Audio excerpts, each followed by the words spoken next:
Super N, primeiras notícias. Nós recebemos aqui no estúdio o engenheiro de eficiência energética da CEMIG, Francisco de Assis Figueiredo. Ele vai falar sobre o consumo consciente de energia neste momento de verão. Francisco de Assis Figueiredo, bom dia, bem-vindo aqui à Rádio Super, é um prazer recebê-lo. Bom dia, Rodrigo, bom dia, Carolina. Ô Francisco, a gente já estamos vivendo o verão desde o dia 21 de dezembro.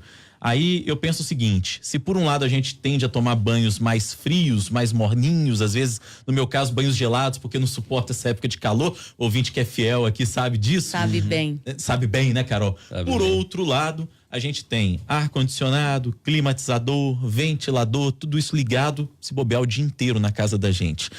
E aí, para evitar um consumo excessivo de energia nesse horário, nesse momento de verão, melhor dizendo, o que a gente deve fazer de maneira geral?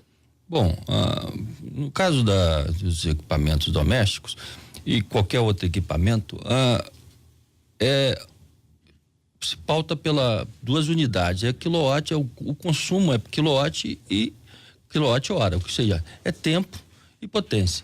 Então, trabalhar para reduzir uma dessas duas unidades. No caso do quilowatt, é ter aparelhos mais eficientes em casa. O tempo é, de fato, reduzir esse tempo de uso. Caso um chuveiro, por exemplo, reduzir essa utilização do chuveiro. Você pode também a graduação do chuveiro. Você tem um chuveiro que você está 1, 2, 3 lá, tem níveis de graduação de temperatura.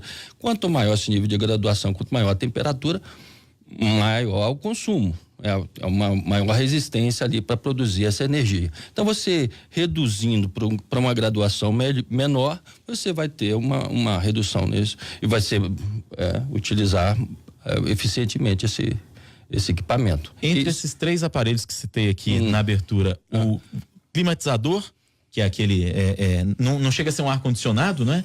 O ventilador e o ar-condicionado propriamente dito. Qual deles é o mais econômico para quem está pensando com o bolso agora? Pois é, o ventilador, né? O ventilador é o mais econômico.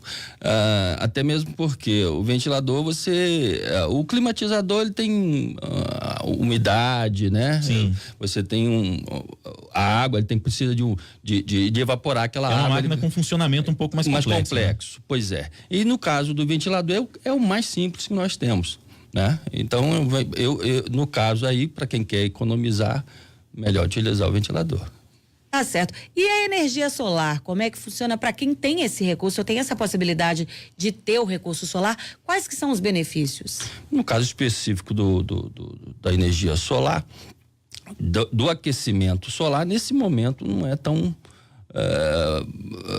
não tem tanta utilidade porque é aquecimento solar, né?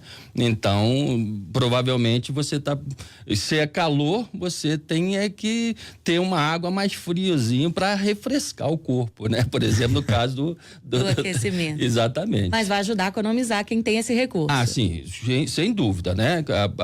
Se você tira o chuveiro do sistema, ou seja, você deixa de utilizar o chuveiro, tem gente que gosta de tomar banho quente mesmo no tempo de calor, né? Então, aí sim, nesse caso aí, o aquecimento solar, ele praticamente zera, né? Porque você não precisa a não ser quando você precisa de um backup. No caso do frio, você precisa de um backup, você utiliza o chuveiro. Você precisa, né? No caso do frio, nuvens, etc, porque reduz essa quantidade de calor absorvida pelo sistema de aquecimento solar. Não aquece tanta água, você pode até precisar do backup do chuveiro, né? Que entra nessa condição. Mas, não sendo assim, o aquecimento solar tira o chuveiro do sistema, ou seja, você tira aquela potência que você... É extremamente econômico. Outra coisa agora, no calor, todo mundo fica querendo colocar tudo na geladeira, né? Tudo geladinho. É um calor, ninguém aguenta comer nada quente. Existe alguma forma de se economizar o uso da geladeira? O que pode ser feito dentro de casa com relação à refrigeração de alimentos? E até para complementar esse questionamento da Carol, o Francisco, muitas vezes você tem lá o seletor de temperatura ou de intensidade de funcionamento da geladeira. Pois é. Chega essa época, você joga lá no nível 5, que Sim. muitas vezes é o nível máximo. A geladeira lá de casa tá assim ultimamente. A minha também. Para dar conta de gelar as coisas realmente. E aí, nesse sentido, aí a gente até complementa, o que pode ser feito para tentar, se é que é possível fazer alguma coisa? Nesse caso, o aparelho que você está falando aí, o sistema de controle é o termostato. Mas o que deve ser feito nesse momento é evitar abrir o máximo possível a geladeira. Ou seja, se você precisar de alguma coisa, pense antes do que você vai precisar e pegue o máximo de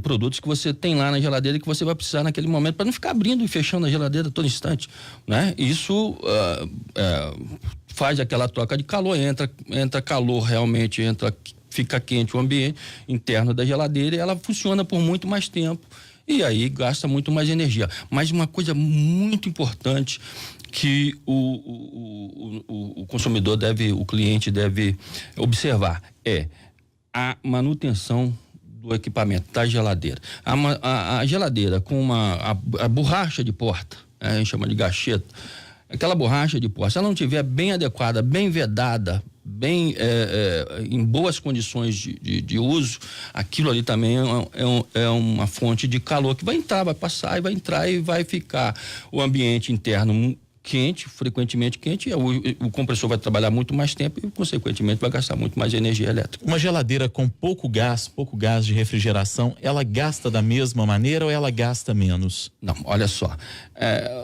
o gás tem que ser adequado ao equipamento, ele é inserido no equipamento, é dada a carga de gás adequada ao equipamento. Se ele tiver menos, você pode até estar gastando muito mais, porque o compressor demora muito mais tempo funcionando para atingir aquela vai fazer gastar mais energia. Vai gastar mais. Então tem que estar o aparelho funcionando adequadamente dentro das condições especificadas pelo fabricante, né? Fora disso, você vai ser ou gás de mais ou gás de menos, faz com que você venha a consumir mais, que o sistema venha a consumir mais energia elétrica. Um outro ponto que eu já ouvi falar e que não se deve deixar a geladeira perto do fogão, que isso pode consumir mais energia. Isso procede? Procede, porque o fogão ele produz calor, né? Os queimadores produzem calor e aquele calor se dissipa no ar, inclusive.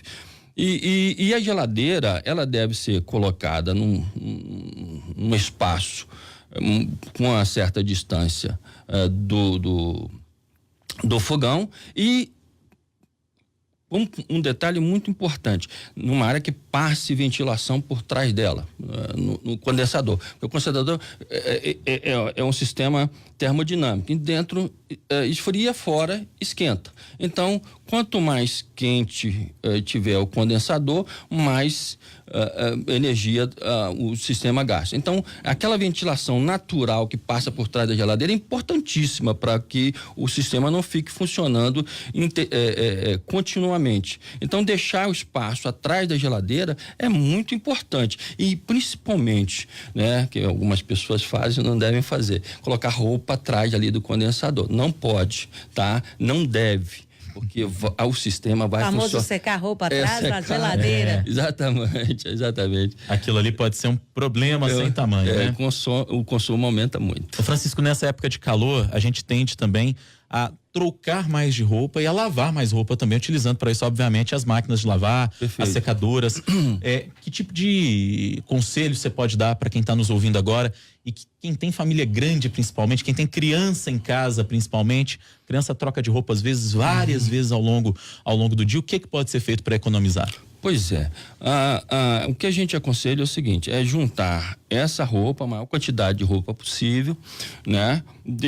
Escolher um dia da semana para lavar aquela quantidade de roupa, aquele montante de peças, tá?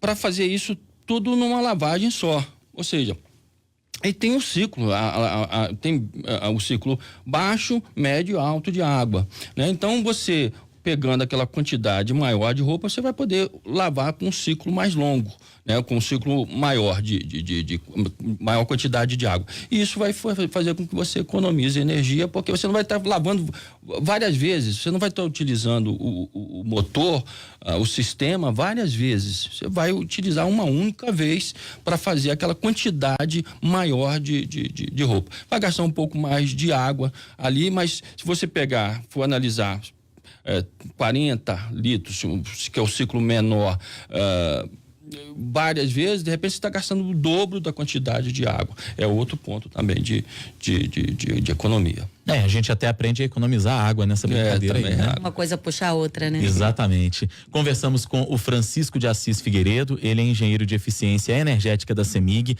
nos dando dicas para economizar energia neste momento de verão. Francisco, muito obrigado, foi um prazer recebê-lo. Suas dicas certamente vão ajudar quem está nos acompanhando nessa manhã aqui. Obrigado, Rodrigo. Boa tarde. Muito obrigada, Francisco. Um bom dia. Bom dia.